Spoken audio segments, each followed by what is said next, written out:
మండల ప్రజలందరికీ నమస్తే.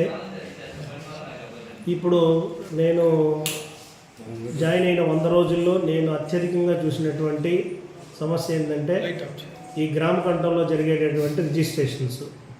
ఈ గ్రామ కంఠంలో జరిగేటువంటి రిజిస్ట్రేషన్స్ పైన పూర్తి సమాచారం నా దగ్గర ఉంది.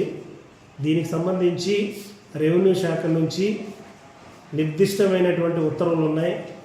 వాటినన్నింటినీ కూడా గత ప్రభుత్వంలో ఉండగానే నిషేధిత జాబితా నుంచి గ్రామకంఠం భూములన్నింటినీ కూడా తొలగించడం జరిగింది. గ్రామకంఠం భూములు రిజిస్ట్రేషన్కి అర్హత కలిగి ఉన్నాయి. ఈ గ్రామకంఠం భూముల్లో రిజిస్ట్రేషన్ జరిగేటప్పుడు సబ్ రిజిస్ట్రార్లు రెవెన్యూ శాఖ నుంచి ధ్రువపత్రాన్ని అడుగుతున్నాడు.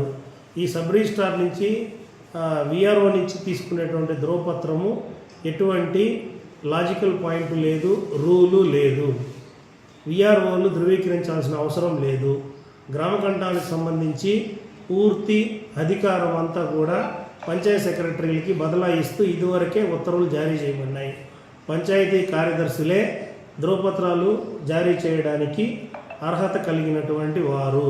విఆర్ఓలకి ఇందులో అధికారం లేదు. విఆర్ఓలు ధృవీకరణ పత్రాలు జారీ చేయాల్సినటువంటి పని లేదు.